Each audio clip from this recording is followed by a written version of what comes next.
Hey there, everyone, and welcome back to Utility Sports. Today, we are doing another rendition here of the 2021 MLB Draft with our own mock draft here at Utility Sports. If this is content you guys want to continue seeing in the future, please hit that like button right now on the video. Also, subscribe if you are new and comment more MLB Draft content, please, in the comments. That way we can know how much you guys are enjoying the MLB Draft content. And let's jump into it here, Austin. With your latest rendition at pick one, you have the Pittsburgh Pirates going with Jack Leiter. Break down this pick. What does he bring to Pittsburgh? Jack Leiter is an electric starter, 97-mile-per-hour fastball. He's got a four-pitch mix, and ultimately his best pitch is that curveball. Also has a slider in his repertoire, but the curveball is really that knockout pitch for him. Threw a no-hitter, but he has struggled in his last 14 innings. He has had some issues. So overall, I don't know if that's going to sway him being the number one pick or not. I don't think so. I think it's pretty clear that he probably will be the number one overall pick. I think Pittsburgh's really looking to add pitching. Obviously, they lost out on that Chris Archer deal where they gave up Tyler Glasnow, and now they're looking to kind of rebuild that rotation, get it ready for the future. Jack Leiter is a phenomenal building block for them. Right. The Pirates have been trying to establish that elite rotation for a while now. Jack Leiter going to be a phenomenal starting point for them in building up that rotation. Moving on to pick two here now, Austin. You have the teammate of Jack Leiter, Kumar Rocker, here also out of Vanderbilt, going number 2 overall to the Texas Rangers. Break down this selection. Why is Rocker off the board at second? Yeah, so I think a lot of people are really excited about having Lawler go here, but I think Rocker's actually the better fit. The Rangers desperately need arms in that minor league system. They have Isaiah Kiner-Falefa at that shortstop spot. Obviously, Lawler plays that shortstop spot currently. I think this is just a better fit. It was thought to be that Kumar Rocker was going to be the number one overall pick before the season had started. Really good fastball, really lively fastball, but his best pitch is the slider. I think the Texas Rangers would really benefit by adding a power arm into that rotation that doesn't really have that true guy. Dane Dunning's going to make for a really nice 2 or 3 in his career, but to have that ace, I think Rocker could be that for the Rangers. Right, Rocker's got that ace potential that you're mentioning there for the Texas Rangers, and you're looking at a team that moved on from Lance Lynn. They need another arm that's going to be a quick impact player for them for the long term, and I think Kumar Rocker does that for them here. Second overall. Moving on to third pick here, I'm assuming you don't have Lawler falling far, and you don't. You have the Detroit Tigers here grabbing him third overall out of Dallas Jesuit High School. Awesome. Break down the Tigers selection of Jordan Lawler. So obviously, I think that he is the best position player. He's got really good raw power. That's what scouts have been raving about with him. There's so much untapped power. Obviously, I think that he has an extremely high ceiling. You could consider him the possible best player in the class. I think that's very tough, but his potential is right there. Detroit definitely needs to add to that infield, especially at that shortstop spot long term. They have some really nice pitchers that are coming from the minor league system. I think it's time to add on to that hitting lineup. So Lawler, phenomenal fit here at number 3. Yeah, I definitely agree with you there. That's going to be a fun left side of that infield moving forward. Obviously, used the first overall pick last year on Torkelson. Now they come grab Jordan Lawler here, third overall. Like this a lot for Detroit. Moving into pick 4 now, Austin, at this point, we've got the Boston Red Sox on the clock. Break down this selection. Yeah, so Marcelo Mayer from Eastlake High School. Obviously, Boston is going to be looking for some more bats. They could also be looking at pitching, but I think they're not going to be pressured to go either or. They can kind of sit back and see the best player available. Another guy that has phenomenal power out of that shortstop spot. He's got really high potential, but also something else that really sticks out to me is his arm strength across the diamond. Really good arm, really lively arm. As a whole, once again, the best player available at this point. Red Sox are going to sit back, see what kind of falls to them. This is very similar to ultimately what the Blue Jays did last year, kind of sat back and waited for Austin Martin to be the pick. This same kind of situation plays out here in Mayer. Right, this is a scary situation for the league. The Red Sox obviously off to a very hot start this year, leading the division there in the AL East. Marcelo Mayer, someone who could possibly play at the hot corner in the future, listed as a shortstop right now. A very toolsy player, is going to be a nice prospect for the Red Sox moving forward. They get a very high-end player in this year's draft to go with their already good roster. Moving into pick 5 now here, Austin, we've got the Baltimore Orioles. A few years back took Adley Rushman, the catcher. You have them going with a shortstop here, Brady House. Why is Brady House the selection here? Yeah, I think they are looking for that long-term shortstop. But obviously, I think he can play third. I think that's actually, that might be where he ends up playing. He doesn't necessarily have the glove to stick at short long term, I don't think, but he's going to be an RBI machine. He's really, really good with runners in scoring position. I think obviously Baltimore needs to add more to that lineup. They have Rushman. They have now in this situation, getting a guy like Brady House is absolutely huge. They're going to continue to build up some of those hitters in the minor league system, but obviously they've had some pitching as well. Like guys like John Means have really come in clutch for them. Right. The Orioles definitely need to add to their lineup. Brady House is going to help them along in that category. And looking at the top five here, we've got a little bit of the uniquity of the MLB draft. Two Vanderbilt pitchers go 1-2, and then we have three high school kids all at the shortstop position go 3 through 5. Obviously, those kids will end up moving around position once they get a little bit further in their career. Now moving into pick 6, Austin, at this point is the Arizona Diamondbacks. Break down Matt McLain. Why is he the pick here out of UCLA? He's not the best hitting prospect in the entire class, but he has improved year by year. He really struggled once he got onto campus at UCLA, but he does have some nice tools, especially with his speed and his arm. So a nice little toolsy player. Hopefully, obviously when you watch these guys throughout their college seasons, you want to see steady improvement, and that is what he is providing for you. So you hope that trajectory of his hitting can, continue to pick up while he has some of those other interesting tools at that shortstop spot. Right. The Diamondbacks are a very interesting team. They've got some nice catching already at this point. They've also got some nice arms in that rotation. Madison Bumgarner being one of them. Here they look for a shortstop to try and round out their lineup a little bit more. Moving into pick 7 now at this point, we have the Kansas City Royals, and we have our first outfielder go off the board out of Sam Houston State. That is outfielder Colton Cowser. What does he bring to Kansas City? Why is he the selection? It's going to be all about hitting. Obviously, they have been intending in the outfield, but you need another staple. Cowser is going to really, really hit. One of the best hitting guys in the entire nation at the collegiate level. So I think Kansas City is getting a really good player here. You need to shore up that outfield. Obviously, Kansas City's done a wonderful job building up some of the bats in that system. A couple of arms are coming. I think they'll kind of work some starting pitching later in the draft, but they're going to prioritize getting a really, really fundamentally sound hitter at number 7. Right. Here they're finding someone who can really drive the ball, also put it in play with consistency. Kansas City does need to continue building up that lineup. Jumping over to pick 8 now, Austin, we have the Colorado Rockies here. And now our first catcher goes off the board. A little bit of a shakeup from your last rendition of the mock draft here. Why does Henry Davis fall to 8 here in this mock draft? So for Henry Davis, he is the best hitting catching prospect in the entire class, and overall one of the best hitting prospects in general amongst all fielders. He's a guy that doesn't even strike out either. That's the crazy thing. Does a really good job limiting the strikeouts. I think he has more walks than strikeouts even this year. So really consistent bat. I think Colorado is going to be, in that long-term rebuilding mode. They need to figure out what's going on at catcher. I think that's an absolute steal at number 8 if they can land Henry Davis. Right. He falls here to the Colorado Rockies. They're a team that's in a current rebuild. Trevor Story probably going to be on his way out. Henry Davis going to be a key staple for them moving forward. Now into pick 9, Austin. Here we've got the Los Angeles Angels, and you have them going with a right-handed pitcher, Sam Bachman, out of Miami. Talk about how important it is for them to build up their rotation and what Bachman could bring. Yeah, so Bachman has a really good right-handed arm, can pitch with some velocity. But for the Angels, let's kind of talk about them for a second. They have really, really failed Mike Trout in his career with the inability to put competent pitching around him, especially starting pitching. Also, they have issues in the pen as well, but they have to get a sure college arm. Obviously, getting Bachman is a good thing. I don't think you want to take a chance on a prep arm at this point. So you're going to go with the sure-handed Sam Bachman. He's got a high floor to me.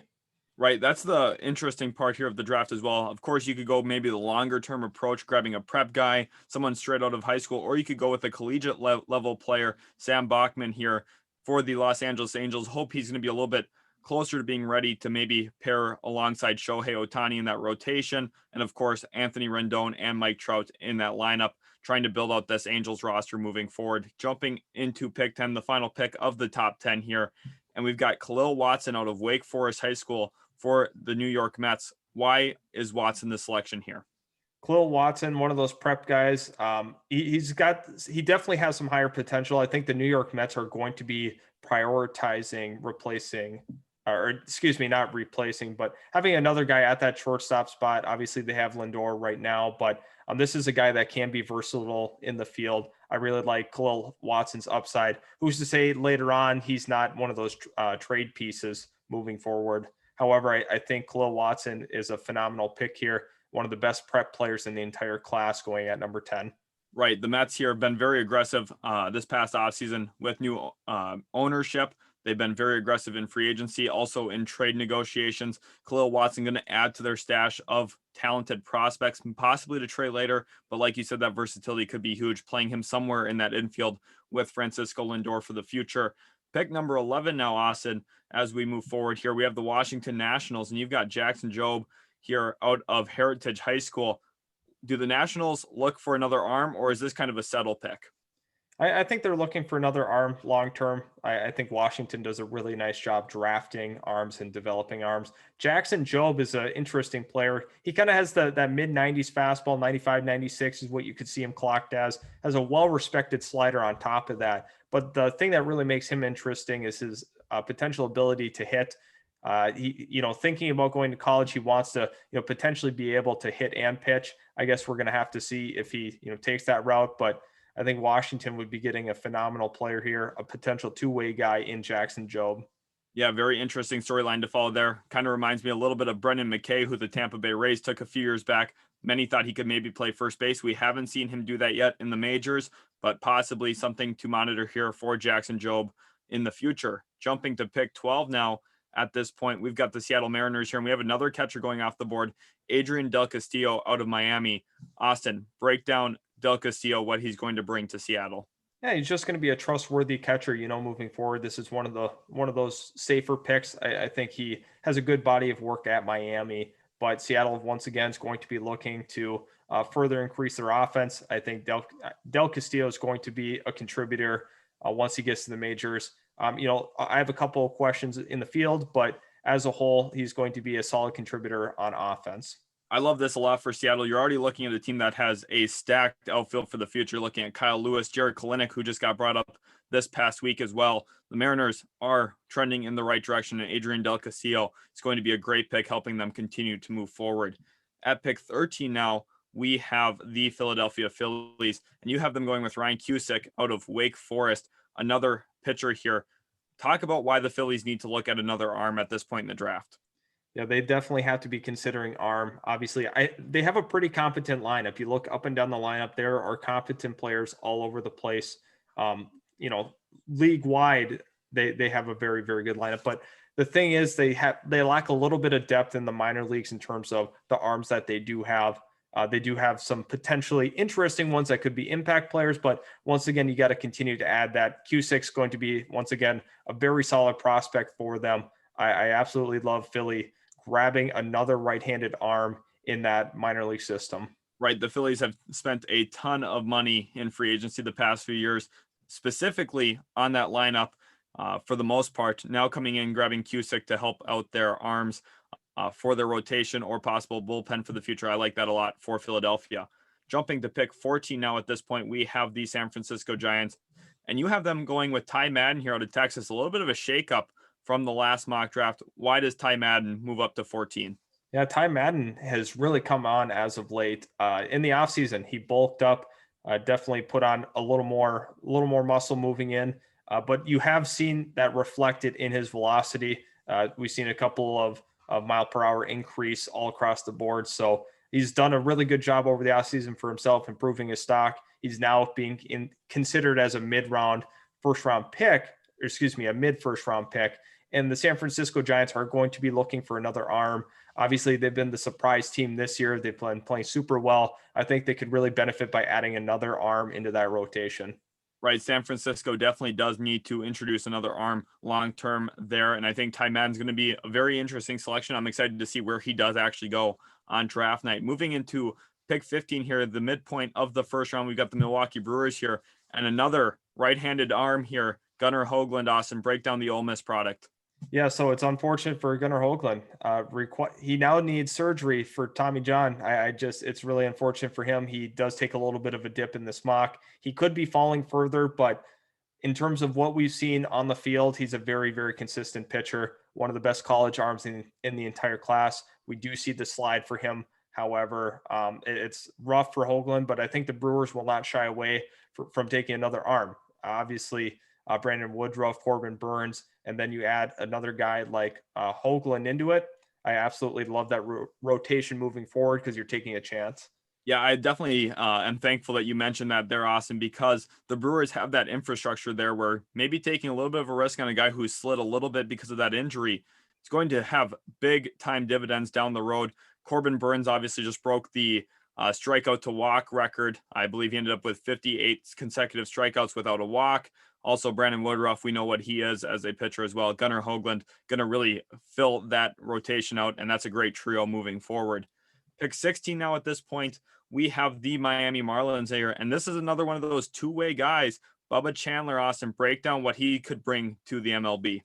So for the Miami Marlins, it's really important because they do need some hitting potential, but they also love the versatility of pitching. They love taking starting pitchers in the first round. So I kind of, flexed it to both. They have a guy that could potentially be that two-way guy, but it's very rare in the league. I do want to make that clear. Very rare that guys can do that. I think Ohtani is really he's a special breed of player, and it's not realistic that these guys stay two-way. But Miami's going to kind of take a look at him as a whole and say, what is he truly better at? Gives them some options, gives them some flexibility. But I think Miami will be looking for a hitter for sure in the first round this year round. Right, Miami definitely does need to add to their lineup. A big time move that they made, not this past year, but the year before, was trading Zach Gallen for Jazz Chisholm. We've seen Jazz Chisholm really blossom before our eyes, but I think they're also probably missing Zach Gallen a little bit with how well he's played in Arizona there. Bubba Chandler gives them a little bit of a unique perspective where maybe they get a shortstop, possibly get a starting pitcher out of the deal here. Jumping into pick 17 now at this point, we have the Cincinnati Reds here, and you're going with an outfielder, Benny Montgomery. Why is he the selection for Cincinnati? Yeah, I think Cincinnati is going to be looking to add to that outfield. Obviously, I think that they have overperformed this year. They have been able to actually score a ton of runs. I think that we've had a lot of pleasant surprises like Jesse Winker and Nick Castellanos being some examples. But adding another guy into the mix, he's a prep guy. He won't be ready for a couple of years. So once free agency kind of rolls around and you lose some of your players, I think that this is going to be a nice move for them in the future, kind of hedging against free agency, because we know the Reds have some issues re-signing free agents. Right, Castellanos and both him and Jesse Winker have been playing at near MVP levels.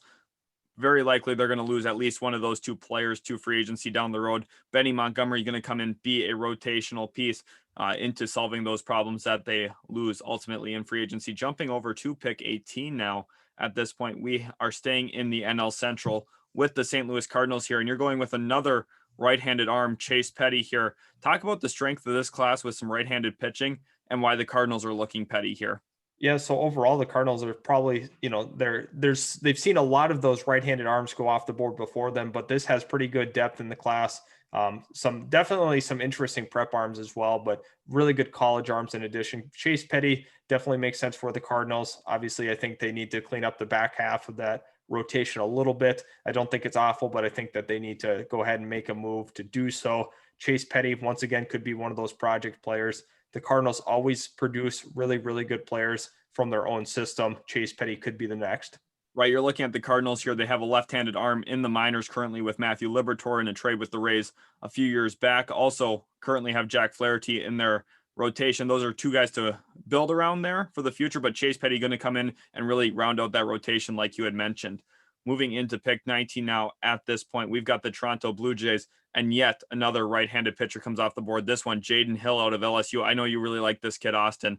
Break down what he's bringing to Toronto.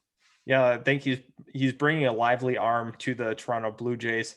Toronto has really positioned themselves well in terms of their lineup. Obviously, they also have guys like Nate Pearson in that starting rotation who are going to be a part of that future plan. But Toronto, once again, they want to make sure that they can build up that starting rotation to kind of fit alongside that really potent lineup that is soon to come. Obviously, they have some great run producers, but I think it's important to kind of balance this team building aspect. Get a guy like Jaden Hill, high upside potential at 19. Right. Balance is always the difficult part of building an MLB team. Here, they're putting an emphasis on doing so, grabbing a pitcher here in round one. Moving into pick number 20 now in this year's draft. And we have another catcher going off the board, Harry Ford. This seems to be a staple in the mock drafts here with the Yankees going catcher, maybe someone long-term to replace Gary Sanchez. Break down the situation between the Yankees, Gary Sanchez, and why they're looking at Harry Ford here. Something's not right with Gary Sanchez. He's really been struggling the last 2 years. So, I mean, maybe they're going to be prepared to move on from him. So, taking a prep guy, you kind of basically protect yourself in the future if you don't have Gary Sanchez. Maybe you kind of ride it out with him a little longer and see if you can figure it out. And then maybe Harry Ford becomes either a backup catcher for you at the major league level, or you package him in a deal, because catchers come at a premium, as we know in the league today. So take that prep catcher. He won't be ready right away anyway. Gives you a little time to figure out what's wrong with Gary Sanchez. Right. I like that a lot. Gives the Yankees a little bit of flexibility in the short term, figure out their situation and move from there. Pick 21 now. At this point, we have the Chicago Cubs on the board. This is another catcher, Joe Mack. Obviously, they lost their catcher a while back, now playing for the Chicago White Sox. But talk about their catcher situation as well. Yeah, so you have to kind of think about Contreras and, where is he going to end up? I think the White Sox are prepared to tear it down, and obviously they do prioritize, building at that catcher spot as well. Joe Mack, another prep guy. He's going to fit the timeline of this Cubs rebuild, in my opinion, because I think they are looking to ultimately make some big trades and kind of start the rebuild over again. Some Cubs fans might not want to hear that, but I think that is what is going to happen. Joe Mack is the pick. Got to be sure behind home plate. I think he offers some interesting potential at 21. Yeah, potentially losing out on their catcher does incentivize this move for the Cubs. Possible rebuild in the future. Now, 22, we've got the Chicago White Sox here on the board as we stay in Chicago, and you have them going with right-handed pitcher Andrew Painter out of Calvary Christian. Break down this fit with Chicago.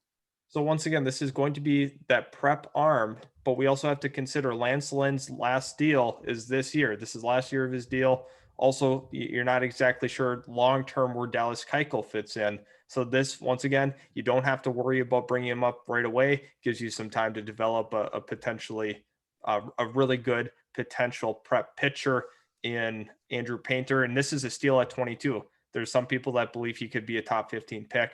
I had him slide a little bit to 22. This would be a lights out pick for Chicago.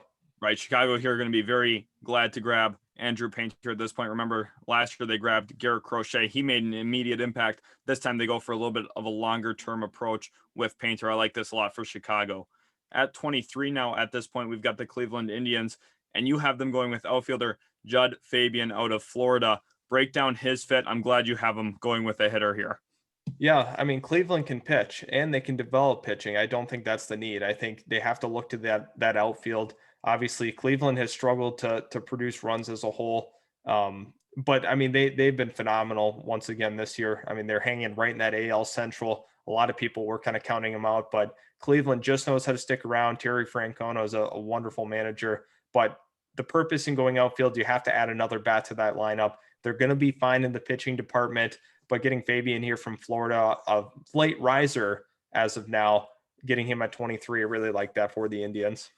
Yeah, I love this as well for Cleveland. You have to look at them and say, we've got Shane Bieber, we've got the pitching we need. We need to continue building up our lineup and the bats that we have hitting every single day. I think Jud Fabian's going to be a great selection here for Cleveland. 24 now at this point, we have the Atlanta Braves here, and another outfielder goes off the board, Will Taylor here. Austin, break down what he brings to Atlanta.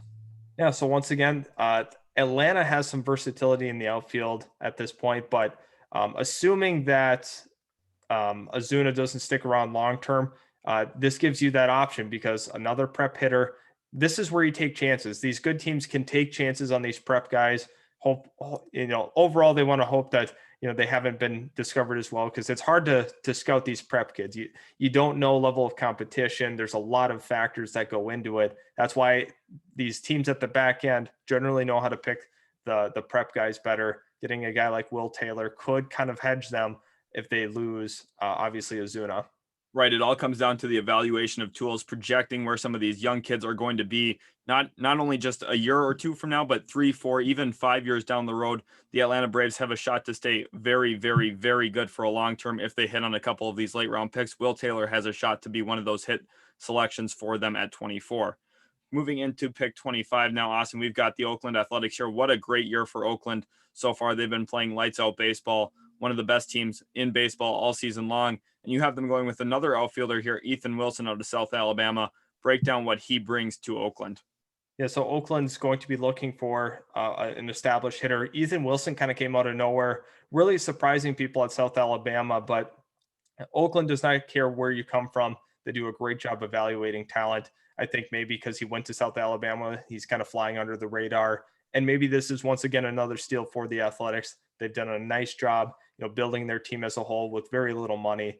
Absolutely phenomenal job by the A's team. Ethan Wilson could be a big piece moving forward for them. Yeah, the Athletics here find a very talented outfielder for the future. We'll see if they can find a home to play baseball at. We'll have a video on that coming out on the channel some point soon. So make sure you guys are subscribed to stay tuned for that video. Now jumping into pick 26 here, Austin, we have the Minnesota Twins, and they've been a big disappointment this year. The pitching hasn't been there. Also, Byron Buxton in his contract here playing lights out. Is that what inspired an outfielder pick here, James Wood? Yeah, they have Kirilloff and they have Kepler as their corner outfielders, but now you have to be careful because if Byron Buxton opts to go to, a team that has money like the Texas Rangers that's ready to spend it, I don't know if the Twins are prepared to make Byron Buxton that big time offer that he might feel he deserves. It could be possibly over 20 million. We could see a George Springer like deal for Byron Buxton if he continues to play how he has been. But that's what inspired this pick. James Wood from IMG Academy. They have to be ready in that outfield. You can't leave a hole because they're not well equipped in the outfield. If Byron Buxton leaves, they're going to have guys like Jake Cave step into that role for a couple of years until James Wood is potentially ready. Right. Cave definitely has been struggling a little bit this year too. Austin, you and I had talked about this a little bit off camera about the potential of Byron Buxton probably receiving a qualifying offer, looking around the league a little bit, seeing what his value is, and very, very likely getting a big time payday from one of the 29 other teams. Here, the Twins are hedging their bets a little bit, grabbing an outfielder for the future. I like this a lot for Minnesota. Jumping forward now to pick 27, we got the San Diego Padres here, and you go with another right-handed pitcher here, Thatcher Hurd out of Myra Costa High School. Break down what he brings to San Diego. So obviously they went ahead and got rid of Patino to the Tampa Bay Rays. So then you come back here at 27, get a guy like Thatcher Hurd, and you rebuild that minor league rotation. I think long term, obviously Clevenger is not going to be around forever. So getting a guy like Thatcher is an awesome pick here, 27. Right, you're looking at the rotation. A few years down the road, they're going to age pretty quickly. Blake Snell's not a spry chicken anymore. Yu Darvish definitely isn't. Clevenger also coming off that elbow injury. They're going to need some arms long term. I think Thatcher Hurd makes a lot of sense here. Pick 28 now at this point. You're looking at the Tampa Bay Rays, and they do what the Tampa Bay Rays do and go and look at a pitcher here at the back end of the first round. Will Bednar here out of Mississippi State. Why do they go pitcher here again? It just historically speaking, they love to take pitchers. I think Will Bednar kind of fits the culture there in Tampa Bay out of Mississippi State. Quality arm, and the Rays are always looking to build that rotation. They keep cycling through them. Whenever they don't want to pay them, they trade them, and it's just a vicious cycle. I think that continues here with a guy like Will Bednar. Starting pitching is replaceable in Tampa. That's what they firmly believe, and it has worked for them. Yeah, the Rays will probably continue that vicious cycle. You mentioned Will Bednar. They love to bring in guys who have velocity, and he fits everything they're looking for here at pick 28. Now, with the final pick of the first round, before we jump into that pick, make sure you guys hit that like button on today's video. Also, subscribe if you are new to Utility Sports and want to see more baseball content like this. And you've got here a shortstop going to the Los Angeles Dodgers, a prep kid, Alex Mooney. Break down this selection for LA. He could be moving positions, but I think, getting another, stud college prep guy, or excuse me, another prep guy could be in the cards for the Dodgers. Corey Seager could be on his way out. And then you have to make a decision. Is Lux going to be the shortstop of the future? We don't know. It's very possible that Mooney could move positions at this point, but one of the best prep players that is still available. Dodgers just acquire talent. It doesn't really matter what position. They do a wonderful job in that front office, not, taking based off a need. So they go ahead and get arguably the best prep guy still available. Right. The Dodgers, one of the best ran organizations in all of baseball. The success follows that level of success when they're making decisions. Alex Mooney, another example of a great decision here to round out the first round. Hopefully you guys did enjoy today's video. If you did, once again, leave a thumbs up on it. We would appreciate it so much. Leave a comment who your favorite team is. We'd love to get to know who you guys root for during the MLB season. Thanks again, guys, so much for watching, and we'll catch you in the very next Utility Sports video.